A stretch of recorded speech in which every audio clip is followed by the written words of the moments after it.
साल था 1973, जगह थी पहलगाम और उन हरी भरी खूबसूरत वादियों में आवाज आ रही थी, हम तुम एक कमरे में बंद हो।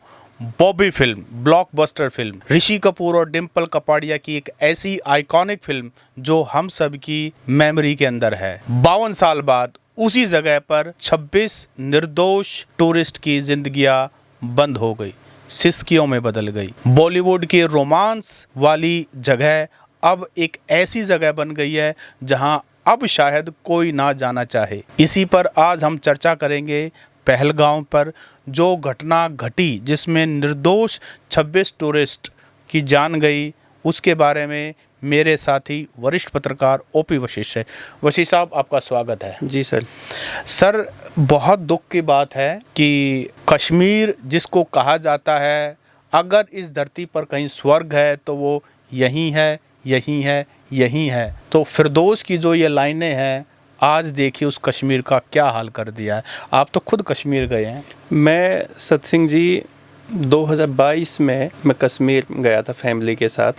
तो जब मैं गया वहाँ पे, तो जाने से पहले मेरे मन में कई तरह के सवाल खड़े हो रहे थे। वहाँ सुरक्षा के क्या इंतज़ाम होंगे, होटल में कहाँ पे रुकना होगा, वहाँ पे खाने की भी काफ़ी चीज़ें हैं, वेज नॉन वेज का भी हमें सब देखना होता है क्योंकि हम वेजिटेरियन है। तो बहुत सारे सवाल थे और इन सारे सवालों को हम अपने अंदर लेके और कश्मीर हमने श्रीनगर की फ़्लाइट ली दिल्ली से। इसमें एक बड़ी बात और है, आप परिवार के साथ जाते। अकेले जाना अलग बात है, दोस्तों के साथ जाना अलग बात है, परिवार के साथ जाना। तो जब हम वहाँ गए तो हमें एकदम से अपने से यहाँ से सब विपरीत दिखाई दे रहा था। सब कुछ वहाँ का कल्चर, वहाँ के लोग, वहाँ सब कुछ अलग था। लेकिन धीरे धीरे हम वहाँ 5 या 6 दिन में रुका फैमिली के साथ, और धीरे धीरे जो मेरे मन में जो सवाल थे वो दूर होते चले गए और मुझे काफ़ी आनंद की अनुभूति कश्मीर में 5 दिन 6 दिन हुई। कहाँ लैंड किया आपने? मैं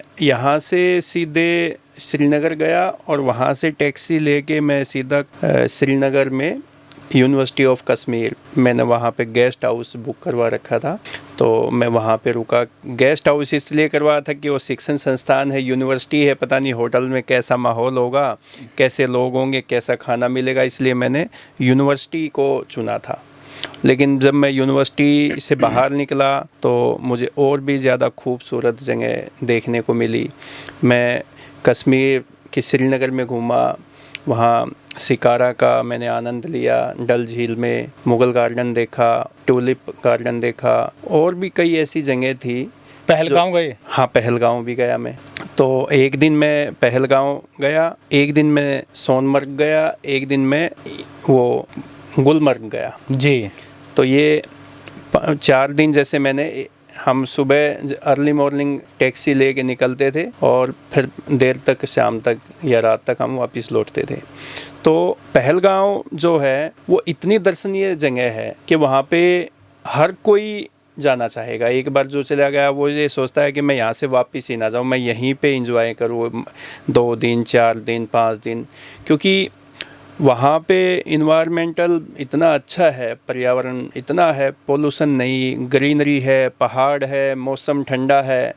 और मैं गया जब तो बारिश ही नहीं रुकी, बूंदाबांदी होती रही ऐसे ही लगातार, लेकिन एंजॉय बहुत किया मैंने। लोगों का व्यवहार कैसा है जो वहाँ के लोगों का? जो है वहाँ के लोगों का व्यवहार मुझे तो काफ़ी अच्छा लगा, क्योंकि मैं तो टैक्सी, जो लोकल टैक्सी लेके जा रहा था, तो उनसे हम इंडिविजुअल जैसे गाड़ी हमने कर रखी थी। वहाँ पे ना, जो अपने यहाँ पे टाटा सुमो चलती थी, हाँ, वो टाटा सुमो वहाँ पे बहुत ज़्यादा चलती है आज भी। आप कहीं भी जाएंगे तो आपको टाटा सुमो ही 5 सीटर 7 सीटर जो है, आपको टाटा सुमो ही मिलेगी।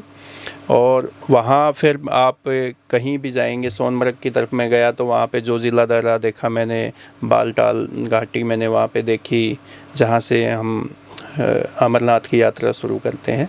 वहाँ पे बेस कैंप भी लगता है। तो मतलब ऐसा मुझे कहीं पे भी ऐसा नहीं लगा कि यहाँ आके मैं फंस गया हूँ। मुझे काफ़ी इंजॉय हुआ, फैमिली को भी काफ़ी मज़ा आया। और श्रीनगर में जो कश्मीर यूनिवर्सिटी ऑफ श्रीनगर है, वो यूनिवर्सिटी का कैंपस ही लाजवाब है। आप देखोगे इतने पुराने 100-200 साल पुराने पेड़ थे, ग्रीनरी थी, रोड इतने साफ़ थे, बिल्डिंगें बहुत मस्त थी। वहाँ की लाइब्रेरी मैंने देखी, क्या लाइब्रेरी थी वहाँ पे, बच्चे जो पढ़ाई कर रहे थे घंटों घंटों बैठ के। यूनिवर्सिटी ऑफ लाइब्रेरी में बच्चे पढ़ते हैं वहाँ पे। लेकिन हमारे मेन स्ट्रीम मीडिया ने तो इस तरीके से कश्मीर को लोगों के सामने पेश कर रखा है कि सिर्फ वहाँ तो पत्थरबाज हैं। नहीं, वहाँ पे बच्चे पढ़ते हैं। मैं तो कैंपस में ही रहता था। मैं 5 दिन मैंने यूनिवर्सिटी के कैंपस में ही स्टे मेरा था, वहाँ पे गेस्ट हाउस में। तो खाना, वहाँ पे लोगों का जो रहना, मैं स्टूडेंटों से भी काफ़ी बातचीत की, वहाँ की फैकल्टी से भी मैंने बातचीत की। तो काफ़ी इंडिया के बारे में क्या सोचते हैं? क्योंकि मैं इसलिए पूछ रहा हूँ, हो सकता है मुझे निजी जानकारी हो, लेकिन ऑडियंस के लिए कि कश्मीर जो मेन स्ट्रीम मीडिया में बताया जाता है कि वहाँ के लोग शायद इंडिया को पसंद नहीं करते, आपके जिनसे इंटरेक्शन हुआ, आपका क्या विश्लेषण नहीं है? जैसे क्या है कि जैसे हम श्रीनगर से यूनिवर्सिटी से लेके सोनमर्ग गए, गुलमर्ग गए, हम पहलगाम गए, तो घंटों उस लोकल टैक्सी वाले से हमें बातचीत करने का मौका मिलता। बहुत इंटरेस्टिंग बंदे मिले हमारे को, जो वहाँ की हर चीज़ के बारे में नॉलेज दे रहे थे, बहुत सारी।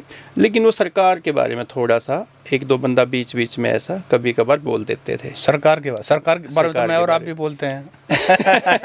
भाई पत्रकार हैं, जो इशू होगा उसको तो उठाएंगे। हाँ, लेकिन ऐसी कोई बहुत नहीं, यूँ नहीं होता कि जैसे नॉर्थ इंडिया के लोगों से वो कोई द्वेष भावना रखते हैं, ऐसा कुछ करते, क्योंकि उनकी जो रोजी रोटी है ना, वो हमारे से ही चलती है। सत्सिंह जी, तो क्या आप सभी वहाँ सिर्फ मुस्लिम से मिले या किसी कश्मीरी हिंदू से भी मिले? कश्मीरी हिंदू वहाँ पे, जैसे हम मार्केट में गए शॉपिंग वॉपिंग की, विंडो शॉपिंग ही ज़्यादा करते हैं, जैसे क्योंकि महंगा होता है तो आदमी घूमने फिरने खाने पीने जाते हैं, तो शॉपिंग नहीं करते, लेकिन विंडो शॉपिंग ज़रूर की जाती है, क्योंकि जब फैमिली होती है तो फिर वो विंडो शॉपिंग किए बगैर तो फिर उनका मन ही। तो गई भी तो इसलिए है ना कि देख के तो आए कम से कम। हाँ, तो मार्केट में जो विंडो शॉपिंग हमने की, वहाँ पे हमें हिंदू कश्मीरी जो है वो उनसे मुलाकात हुई, बातचीत भी हुई काफ़ी उनसे। और क्या डरे सहमे थे? नहीं, ऐसा तो मुझे नहीं लगा, क्योंकि वहाँ उस टाइम पे ऐसे हालात मुझे तो ऐसा कहीं नहीं दिखा।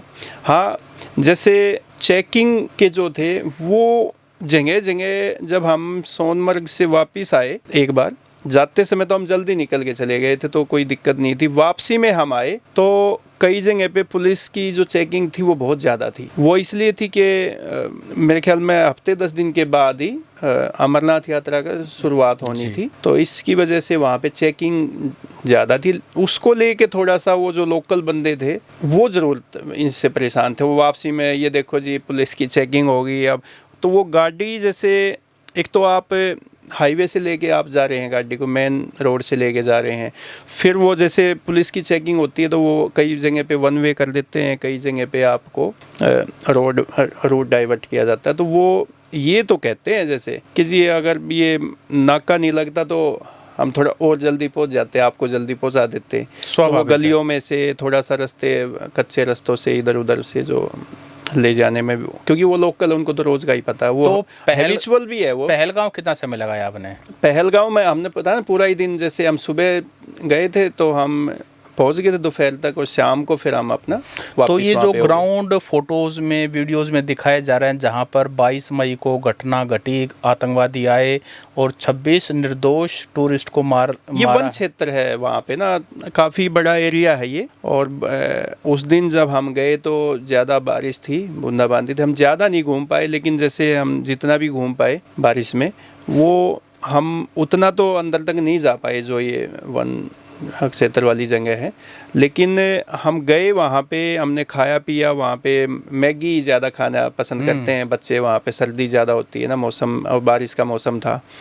तो ये जो आप बात कर रहे थे, जो आपने अभी स्टार्ट किया कि बॉबी फिल्म का जो बॉबी की हट, जो हट है वो इसी के आसपास में है। वहाँ लोकल बंदों से मैंने बातचीत की थी, तो उसने खुद ही बता दिया था। वैसे तो वो लोग ना इंटरेस्टिंग है, वो लोग ना बोर नहीं होने देते जो टैक्सी वाले होते हैं। देखो ना, आखिरकार उनको तो पता है कि ये लोग हमारा रोजगार है। हाँ, तो वो बोर नहीं होने देते। उन्होंने बताया कि यहाँ पे जी देखो वो बॉबी फिल्म की शूटिंग हुई राज थी। कपूर की बनाई हुई फिल्म। राज कपूर की फिल्म थी, ऋषि कपूर, डिम्पल कपाड़िया का वो जो गाना है, जी आपने कभी सुना है, ये फिल्म देखी है?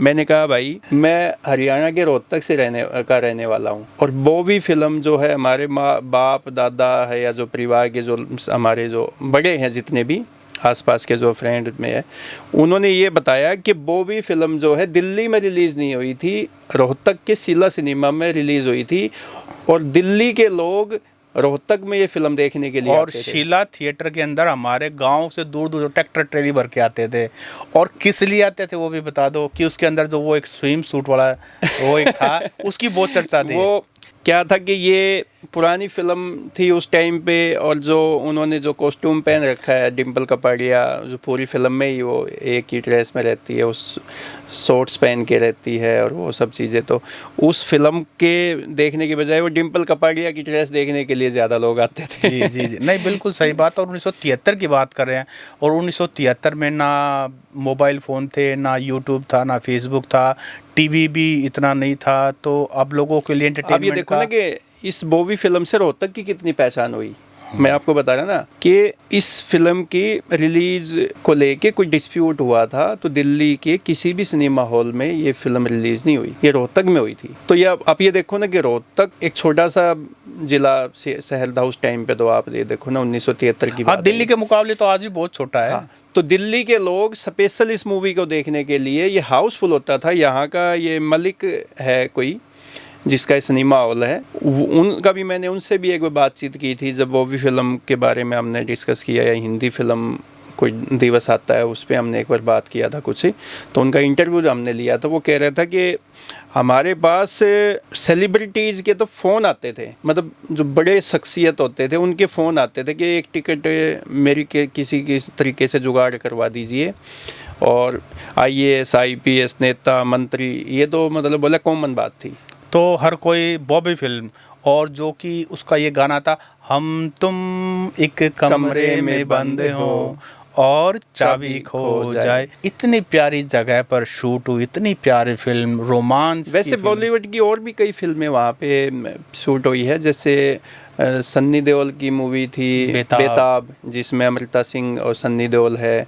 उसके बाद कश्मीर की कली एक मूवी वहीं पे फिल्माया गई थी, और ऐतराज़ मूवी वहाँ पे बनी है। Highway film, highway, Ranbir Hooda और ये जवानी है दीवानी। हाँ, तो काफ़ी फिल्में जो है, क्योंकि वो फिल्म शूटिंग के लिए ना इससे बेहतर जगह हो ही नहीं सकती है, अपने देश में तो हो नहीं सकती सत्सिंह जी। तभी तो कहा जाता है ना, फिरदौस ने वैसी थोड़ी कहा है, अगर इस पृथ्वी पे कहीं स्वर्ग है तो वो यही है, कश्मीर यही है। अब 22 मई को चीज़ें बदल गई हैं। देखो 22 अप्रैल को जो ये पहलगाम में जो आतंकी हमला हुआ है, जो 26 हमारे निर्दोष लोग जो मारे गए हैं, जिसमें हरियाणा का भी एक नौसेना का एक जवान था, विनय नरवाल। हाँ, उनकी भी वहाँ पे हत्या की गई। 6 दिन पहले उनकी शादी हुई थी। तो ये तो ऐसे जख्म दे दिए इन्होंने, जो हनीमून डेस्टिनेशन थी वो आज खून से लथपथ थी वहाँ पे। वो जगह सब लोग चारों तरफ आप देख रहे थे, सोशल मीडिया पे आपने देखा होगा कि कैसे कोहराम मचा हुआ है, रोने चीखने की आवाज़ें वहाँ से आ रही है। तो ये जो घटना है ना, इसके सत्सिंह जी मैं आपको बता दूं बहुत दूरगामी परिणाम आने वाले हैं, क्योंकि आर्थिक रूप से भी अब कश्मीर में संकट बहुत ज़्यादा खड़ा हो जाएगा। क्योंकि आप ये देखो, हम इसको ना कश्मीर के 2 पार्ट में इसको लेके चलते हैं। आप कोविड से पहले की बात कीजिए, जब वहाँ पे धारा 370 हटाई गई, तो उसके बाद के हालात कुछ बदले वहाँ पे, और टूरिस्ट जो है उनकी संख्या वहाँ पे बढ़ने लगी। हालांकि कोविड से पहले की हम बात करेंगे, 2019 में ये धारा 370 हटी थी, तो उससे पहले 7 से 8 लाख पर्यटक जो है कश्मीर में घूमने जाते थे हर साल। फिर उसके बाद 19 में धारा 370 हटी, तो पर्यटकों का एकदम से रुझान जो है कश्मीर की तरफ भी एक कारण था, और कोविड में थोड़ा सा घटे थे। 6-7 लाख पर्यटक हर साल जाते थे। 2020 और 21 की हम बात करें, 22 में मैं गया तो 22 में एकदम से पर्यटकों की संख्या 5 गुना बढ़ गई सत्सिंग जी। कोविड में एक तो लोग वैसे ही बहुत ज़्यादा घरों में दुबके रहे थे, तो मेंटल स्ट्रेस भी था, बहुत सारी चीज़ें थी, तो लोग घूमना फिरना चाहते थे, घर से बाहर निकलना चाहते थे। तो कश्मीर में 26 लाख पर्यटक 2022 के उसमें पहुंचे सत्सिंग जी। 2023 की हम बात करें, आंकड़े उठा कर देखें तो ये आंकड़ा 28 से 29 लाख पहुंच गया।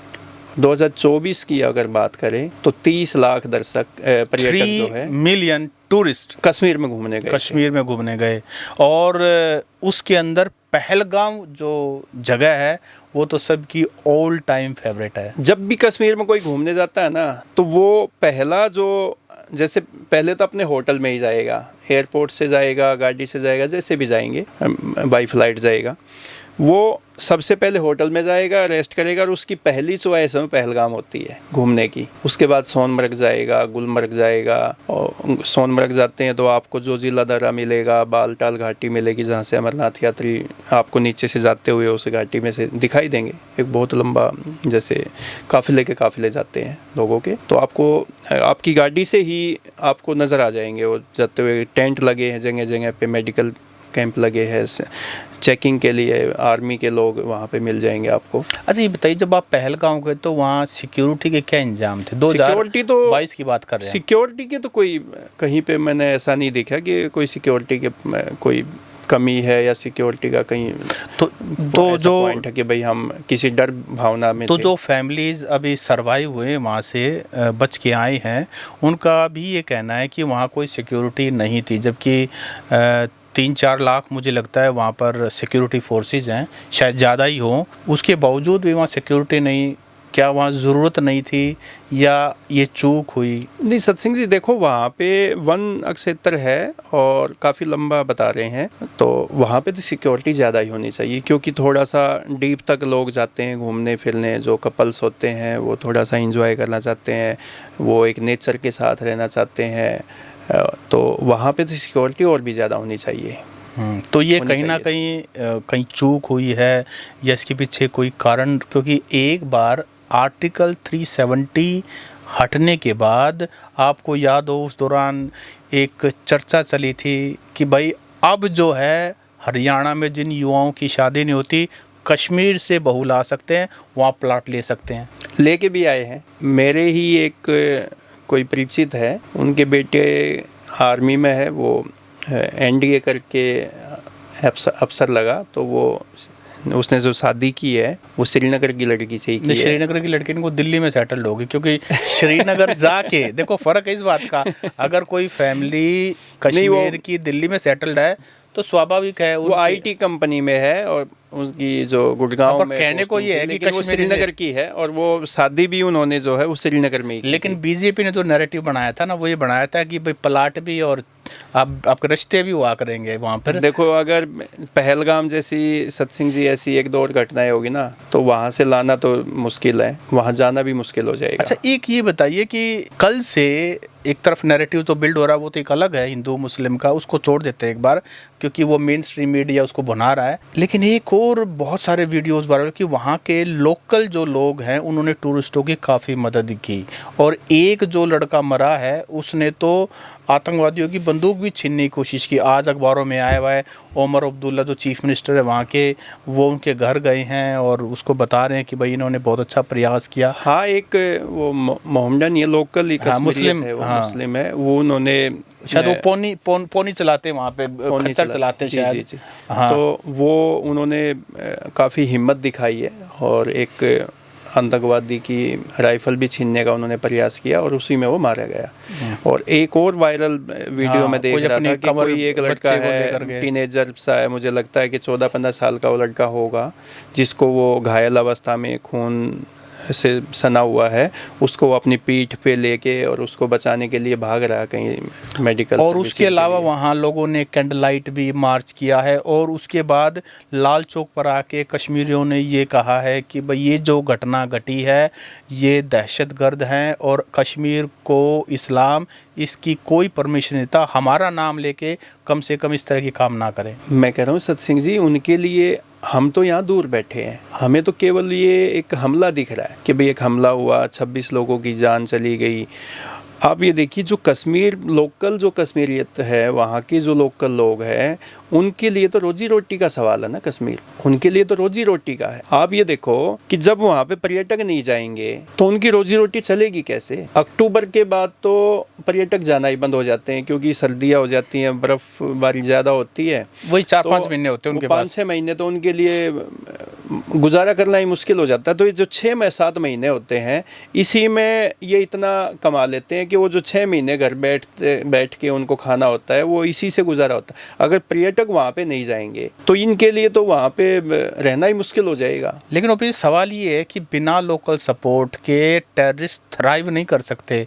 अगर वहाँ इतने लंबे समय से टेररिस्ट वहाँ पर टिके हुए हैं, उसके पीछे लोकल सपोर्ट कहीं ना कहीं तो देखो है। देखो कोई भी क्रिमिनल होता है या कोई भी टेररिस्ट होता है, उनको लोकल सपोर्ट तो मिलती है। लोकल सपोर्ट के बगैर तो कहीं पे भी रहना, इतने दिन तक रहना और ऐसी वारदात को अंजाम देना, ये संभव ही नहीं है ना। तो लोकल सपोर्ट तो है, लेकिन जो हमारी इंटेलिजेंस है, जो हमारी सिक्योरिटी एजेंसियां है, ये काम तो उनका है ना। उनके पास तो इनपुट आना चाहिए। जब इतना बड़े लेवल पे एक वारदात हुई है, एक हमला हुआ है, तो इंटेलिजेंस क्या वही तो फेलियर इसमें कह सकते हैं ना। लेकिन मुझे लगता है कि जो पूरे एरिया को सुरक्षित रखना है ना, उसमें बिना लोकल सपोर्ट के सारे इंटेलिजेंस सब कुछ फेल हो जाता है। लोकल सपोर्ट का होना, ये देखो बहुत अच्छे चित्र आए हैं कि लोग वहाँ के निकल के आए हैं और उन्होंने ओपनली कहा है, खुल करके कहा है, चीखे मार के कहा है कि जो कुछ हुआ वो बहुत ही विभिन्न था और हम इसकी कड़ी शब्दों में निंदा करते। और ये कश्मीरियत नहीं है, ये इस्लाम नहीं इसकी परमिशन देता और हमारी तो रोजी रोटी बिल्कुल ख़त्म हो गई है। मैं वही तो कह रहा हूँ ना। आप श्रीनगर तो काफ़ी, आप ये मानोगे, बड़ा सेफ ही मानते हैं। तो पहले तो ऐसे होते थे कि भाई लाल चौक पे जाने से भी लोग डरते थे, फोटो खींचते थे तो उनको मन में एक डर सा लगता था कि तो भाई तिरंगा पता लहरा रहा है नहीं। वहाँ तो पे। अब वहाँ पे तिरंगा है, वहाँ पे तिरंगे में ही वो लाइटिंग लगा रखी है और वहाँ का जो दर्शनीय जो स्थल है, जो लाल चौक है, वो काफ़ी लुभावना और आकर्षक दिखाई देता। मैं भी वहाँ पे फ़ोटो मैंने भी करवाए थे और वहाँ पे तो अब ऐसा लगता है कि लोग पूरा दिन वहाँ पे ना एंजॉय करते हैं और उन लाल चौक को ना अपनी यादों में संजो के लेके आते हैं, मोबाइल में कैप्चर करके लेके आते हैं। तो अब तो कश्मीर, श्रीनगर तो ऐसा लगता ही नहीं कि कश्मीर का हिस्सा है, मैं आपको बताऊं, क्योंकि चकाचक बाज़ार है, वहाँ पे सब चीज़ें आपको अवेलेबल है और लोकल जो दुकानदार हैं, आप कह सकते हैं, वो काफ़ी सपोर्ट करते हैं।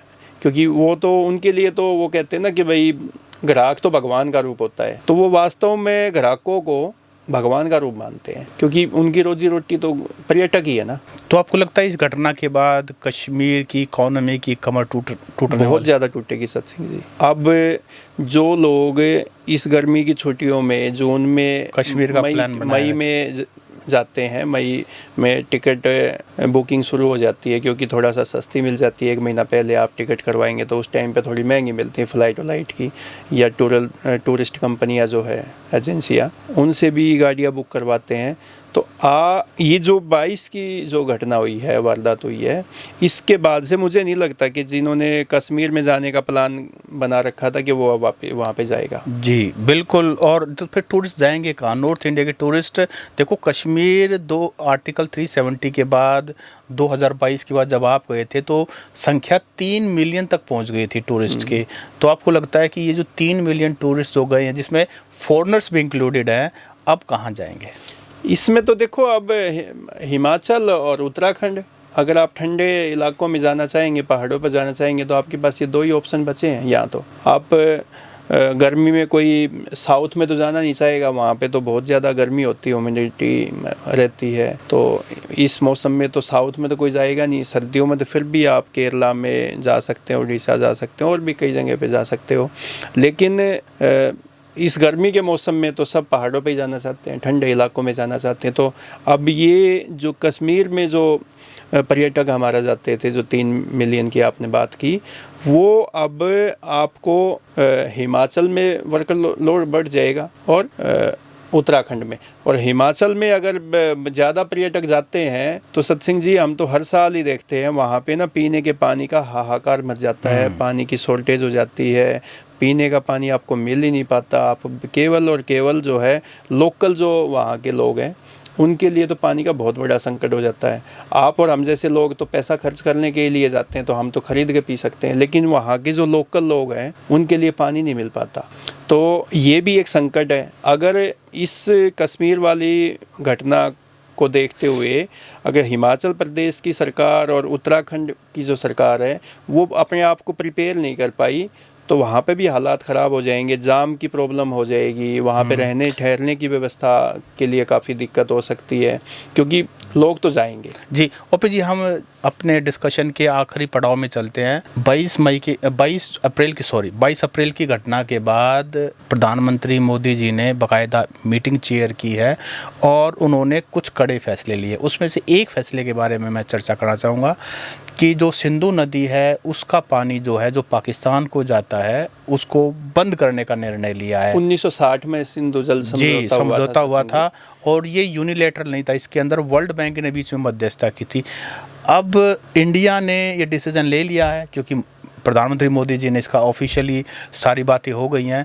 तो आपको क्या लगता है कि जो ये लिया है, क्योंकि प्रैक्टिकल तो है देखो सिंधु जल समझौता जो है इसको लेकर पहले भी बहुत बार बातें उठती रही है। जब पंजाब में केजरीवाल की सरकार है, इससे पहले वहाँ पे कांग्रेस की पार्टी की सरकार थी, तो जब भी SYL का मुद्दा उठता है तो उसमें साथ में ये भी उठता है कि जो पानी पंजाब से या कहीं से जो पाकिस्तान में जो जा रहा है वो पानी जो है हमारे हरियाणा के राजस्थान और इस इलाके हरियाणा राजस्थान की तो डिमांड रही है कि भाई जो इंडस वाटर का जो है वो वहाँ से मोड़ करके हरियाणा राजस्थान को जो हमारी फसलें सूख जाती हैं हमें दिया जाए ताकि हमारे किसानों को मिल सके और पाकिस्तान को भी सबक मिल सके। लेकिन सवाल है ये प्रैक्टिकल कैसे, क्योंकि ये स्टोर कहाँ करेंगे? नहीं, स्टोर करने की तो चलो आगे की बात है, पानी को स्टोर करने की तो, लेकिन ये इंटरनेशनल समझौता है सत्सिंह जी, इसमें मुझे नहीं लगता कि कितना ये वाजिब है और भाई ये टेक्निकली तौर पे या विदेश नीति के तौर पे जो है वो कितना सार्थक हो पाएगा नहीं हो पाएगा ये तो भविष्य की बात है। लेकिन इससे एक बात तो है कि सरकार पाकिस्तान को, हमारे जो इंडियन गवर्नमेंट है वो पाकिस्तान गवर्नमेंट को एक सख्त मैसेज तो देना चाहती है। सख्त मैसेज तो सर्जिकल स्ट्राइक से दिया जाता है, क्या पता ये भी प्लानिंग हो। जब पुलवामा अटैक हुआ, देखो एक बात तो तय है कि लोगों को ये पता है कि एयर स्ट्राइक हुआ ना, कुछ बड़ा होने वाला है, ये सभी लोगों को है। देखो बीजेपी गवर्नमेंट से, मोदी सरकार से लोग उम्मीद तो यही करते हैं कि कुछ बड़ा हो। कुछ ये जो 26 निहत्थे लोगों की जो जान गई है इसका बदला तो लेना ही चाहिए जी। और ये पूरे देश की डिमांड है, क्योंकि कब तक सहते रहेंगे, कब तक, आखिरकार कब तक। वो पहलगांव जहां हम तुम एक कमरे में बंद हो रोमांस की बातें सुनाई देती थी, वहाँ पर ऐसे बड़ी बड़ी फिल्में राज कपूर की वहाँ पर शूट हुई, वहाँ पर इस तरह की। सत्सिंह जी एक और भी मैं बात कहना चाहूँगा, जो कश्मीर में 30 लाख जो पर्यटक हर साल जाते हैं, अगर इनमें से 50% भी या 30% भी लोग अगर फॉरेन में जाने लगे, जो विदेशों में जाते हैं, कोई थाईलैंड घूमने जा रहा है, कोई इंडोनेशिया जा रहा है, कोई और कई ऐसे कंट्री है जहाँ पे जो कश्मीर में जो हम जितना खर्च एक परिवार को वहाँ घूमने फिरने में जो कश्मीर में खर्च होता है उससे कम खर्च में तो आप कई ऐसे देश है कि आप दूसरे देशों में जाके घूम सकते हैं। अगर हमारे जो लोग हैं वो दूसरे देशों में घूमने गए तो वो आर्थिक नुकसान है, वो देश को होना है, वो कश्मीर को नहीं होना, वो देश को भी होना है जी। तो दोस्तों, आप कश्मीर के अनंतनाग डिस्ट्रिक्ट के पहलगांव को किस रूप में याद करना चाहते हैं? देखिए, इस बात का जवाब तो आने वाले दिनों में सेंटर के अंदर मोदी सरकार क्या डिसीजन लेगी उस पर निर्भर होगा। निस्ते नाबूद करना बहुत ज़रूरी है। आपकी हमारे इस टॉपिक के ऊपर, इस बड़े मुद्दे में क्या आपके विचार हैं, क्योंकि ये देश का मुद्दा है, ये किसी एक प्रदेश का मुद्दा नहीं है, ये किसी एक रीजन का मुद्दा नहीं है, पूरे देश का मुद्दा है। 130-40 करोड़ हिंदुस्तानियों का मुद्दा है, क्योंकि दहशतगर्दों ने जो 22 अप्रैल को अनंतनाग डिस्ट्रिक्ट के पहलगांव में किया वो क्षमा के लायक नहीं है। आप कमेंट करके बताएं कि क्या होना चाहिए। और आज सत्सिंह जी मैं तो ये कह रहा हूँ हर देश के नागरिक की जिम्मेदारी है कि इस हमले के बाद वो एकजुटता का परिचय दे, वो इस मामले में इस वारदात को लेकर राजनीति ना करे, वो एक दूसरे को आरोप प्रत्यारोप ना लगाए। वो हम सब की जिम्मेदारी है कि सबसे पहले नेशन फर्स्ट और धार्मिक उन्माद भी ना फैलाएं। ओपी जी, आपने समय दिया, आपका बहुत बहुत धन्यवाद। Thank you sir.